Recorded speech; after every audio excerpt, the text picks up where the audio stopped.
Salut à tous, c'est François Rousseau. Si vous êtes passionné par les voitures, vous êtes au bon endroit.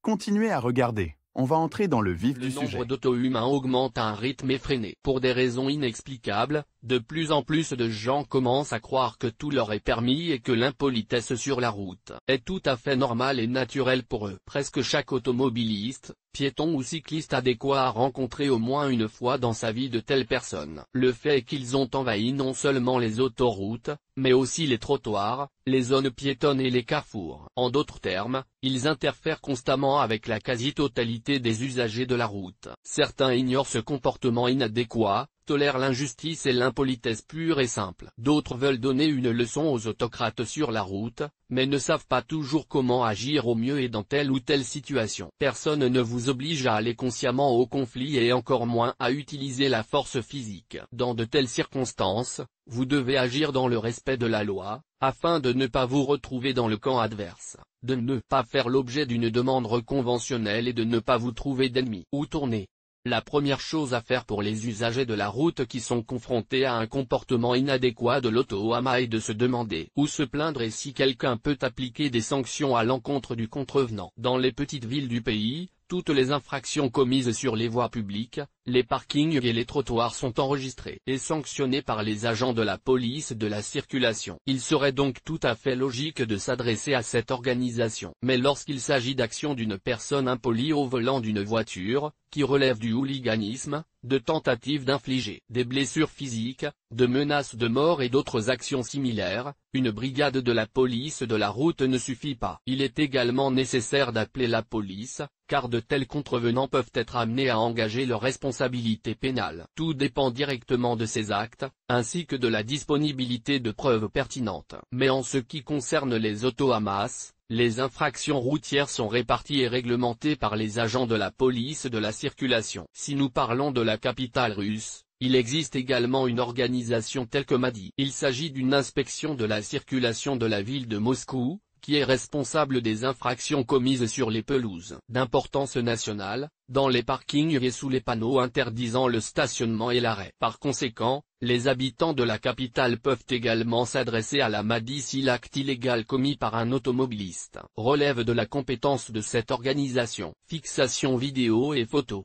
La manière la plus correcte de punir l'automobiliste est de l'aider à recevoir une lettre de félicitation, c'est-à-dire une amende. Pour ce faire, il n'est pas nécessaire de communiquer avec une personne impolie sur la route, de lui dire ou de lui prouver quelque chose. Il suffit d'enregistrer l'infraction à l'aide de son téléphone ou d'un autre appareil doté d'une caméra. Pour prouver une infraction, il est désormais indispensable de disposer de vidéos et de photographies. Il est important de comprendre que la fixation de la photo ne permet pas toujours de compter sur une issue favorable et que le contrevenant peut rester impuni. En effet, la police de la route peut refuser la photo en raison d'un mauvais angle, d'une mauvaise qualité ou d'autres détails. En général, elle le fait pour ne pas se surcharger de travail inutilement. Pour éviter d'ignorer le problème, il est nécessaire de prendre au moins 3 photos de haute qualité et sous des angles différents, à savoir, la partie avant de la voiture, où se trouvent les plaques d'immatriculation et où l'on peut voir que le conducteur s'est effrontément garé sur le trottoir ou à un autre endroit inapproprié. L'arrière de la voiture. L'arrière de la voiture, avec les plaques d'immatriculation qui entrent dans le cadre et le fait de rouler sur le trottoir.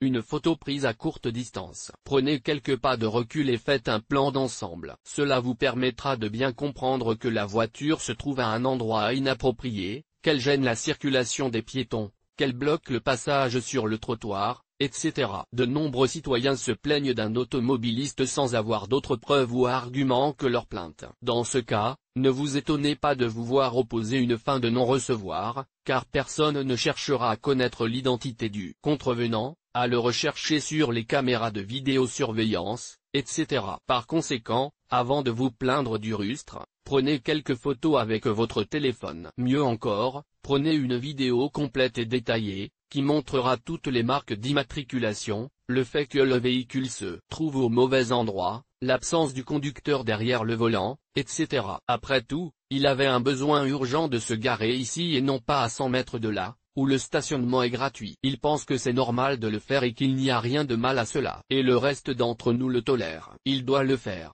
Après avoir reçu les preuves nécessaires, rendez-vous au service de la police de la circulation ou au poste fixe de la police de la circulation le plus proche. Ici, on commence déjà par celui qui est le plus proche. Certains inspecteurs se contentent d'une seule photo et laissent l'affaire suivre son cours. Pour d'autres, plusieurs photos prises sous différents angles ne suffisent pas. Si la date et l'heure de votre téléphone sont correctement réglées, il n'est pas nécessaire d'enregistrer quoi que ce soit de plus sur l'incident. Si l'heure et la date figurant dans les informations relatives à la photo et à la vidéo ne coïncident pas avec la réalité, les paramètres ont été mal réglés ou le téléphone ne fonctionne tout simplement pas correctement, il est préférable d'enregistrer séparément le lieu et l'heure de l'incident. En outre, vous devez connaître l'adresse exacte du lieu de l'infraction. Sans ces informations, il ne sera pas possible de rédiger une déclaration, et celle-ci ne sera donc tout simplement pas acceptée. Lire aussi. Que faire si la direction assistée perd de l'huile? Une fois que toutes les démarches nécessaires ont été effectuées, vous devez vous rendre au bureau avec les preuves recueillies. Vous disposez de 60 jours à compter de la date de l'incident pour introduire une demande. Passé ce délai, votre demande sera rejetée et la plainte ne sera pas acceptée. Négociation.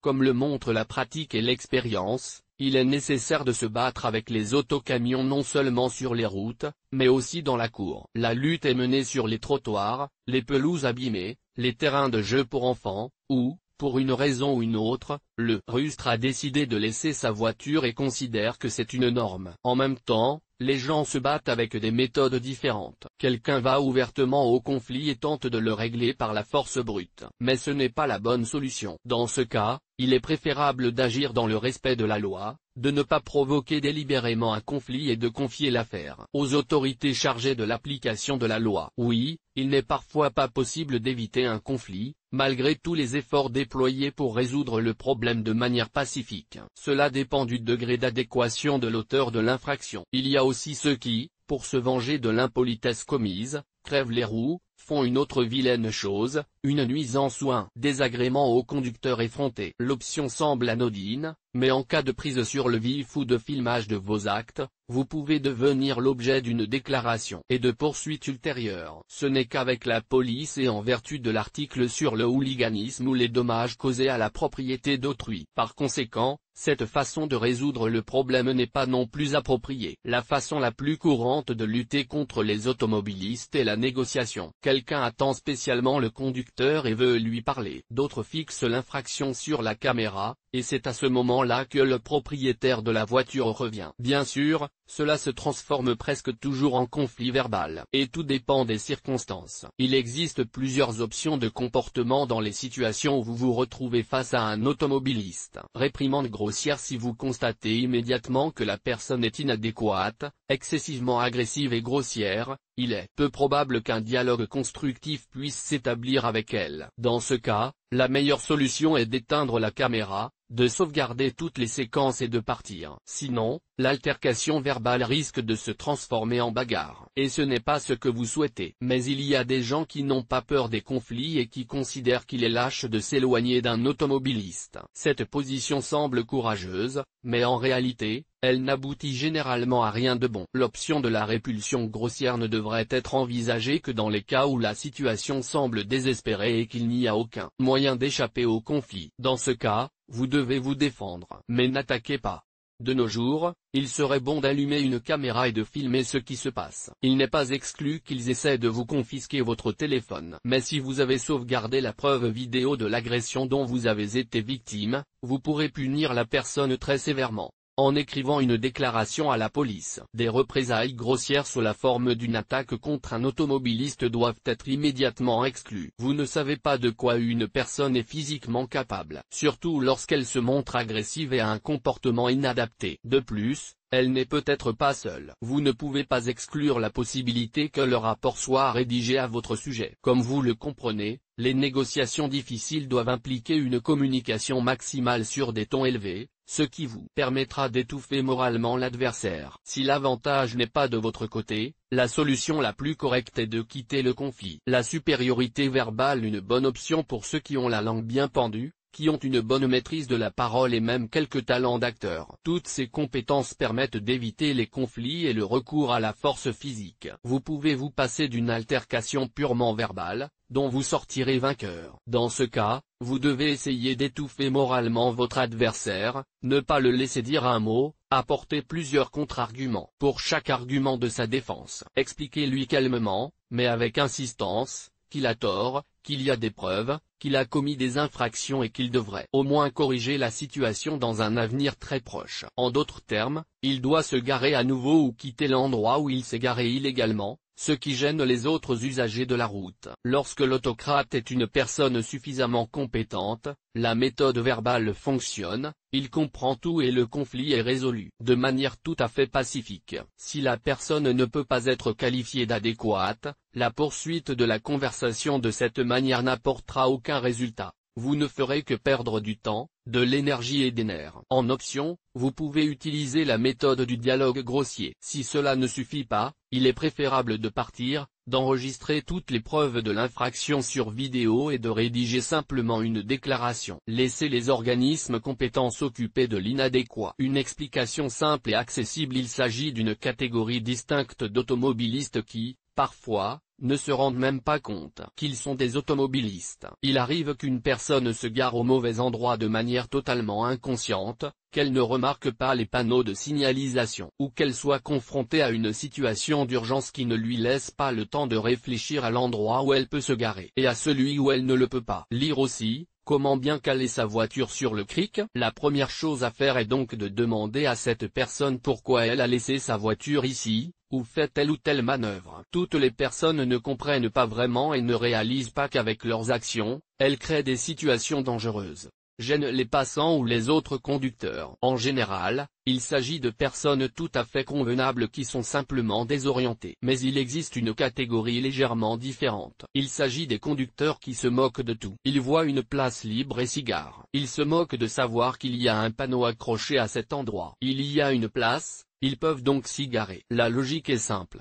Il ne sert à rien de crier, sur un ton hautain, pour clarifier les relations avec ces personnes. Il suffit de leur expliquer simplement et clairement pourquoi ils ont tort. De telles compulsions permettent à l'autocrate de repenser son comportement, de corriger ses erreurs, de s'excuser et de s'en aller. Hélas, de telles situations sont rares. Les modalités de dépôt d'une demande. Il est maintenant nécessaire de parler directement de la manière dont vous pouvez vous plaindre de l'autocrate et de ses actions pas tout à fait adéquates. Notez immédiatement que les autorités compétentes décideront de la manière dont l'auto-AMA sera puni, en tenant compte de la plainte elle-même et des preuves directement disponibles. Préparez-vous à ce qu'il ne soit pas puni du tout, car s'il n'accepte pas vos photos et vidéos, il n'y aura pas lieu d'établir un protocole. Il y a deux façons de porter plainte contre un automobiliste. La première méthode est standard et consiste à rédiger une déclaration manuscrite dans le service de l'agence. Cette méthode est assez fastidieuse, elle demande beaucoup de temps et pas seulement. Vous devrez vous rendre à la police de la route ou envoyer la déclaration écrite par courrier, en y joignant toutes les preuves photographiques et vidéo. Si vous voulez être sûr que votre demande sera reçue et examinée, il est préférable de vous rendre au service de la police de la circulation ou au bureau de la police de la circulation. C'est là que les documents seront acceptés, enregistrés et que la procédure commencera. L'envoi d'une lettre ordinaire implique que la réponse ne peut arriver qu'après un mois. Si un mois s'est écoulé et qu'il n'y a pas de réponse,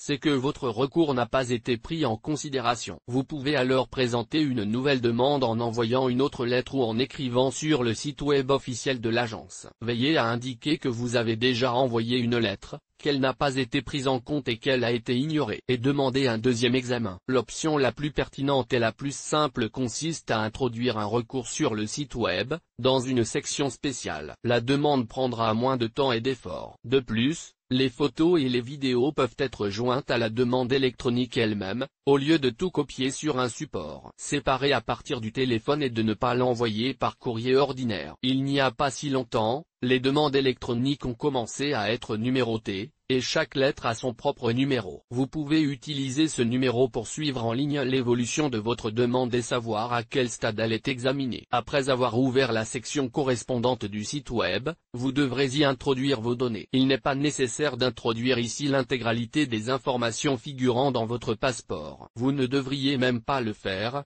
car lorsque vous vous familiarisez avec l'affaire, l'accusé peut facilement accéder à la demande elle-même. Il saura donc littéralement tout sur vous. Il suffit d'écrire votre nom complet ou de renoncer à l'adresse électronique habituelle. Parmi les mentions obligatoires de la déclaration, il convient de préciser le numéro de la plaque d'immatriculation du contrevenant, la date, l'heure, le lieu, les circonstances. Il est important de comprendre que les appels des citoyens qui se plaignent des auto-humains sont filtrés et éliminés. S'il s'agit simplement d'un texte contenant une plainte, il est peu probable qu'il soit ouvert et examiné en détail. Les appels accompagnés d'une seule photo ne sont pas non plus pris en considération. Les chances les plus élevées de punir l'autocrate et d'obliger la police de la route à lui envoyer une amende sont les cas où des documents vidéo sont joints à la demande. Cela garantit presque à coup sûr que l'auteur de l'infraction sera sanctionné en conséquence. Les auto-humains sur les routes sont un véritable problème. Mais tous les citoyens ne sont pas prêts à prendre des mesures contre eux. Plusieurs organisations non officielles tentent d'influencer la situation d'une manière ou d'une autre, mais leurs activités sont reconnues comme illégales, et leurs méthodes ne sont parfois pas tout à fait adéquates et correctes,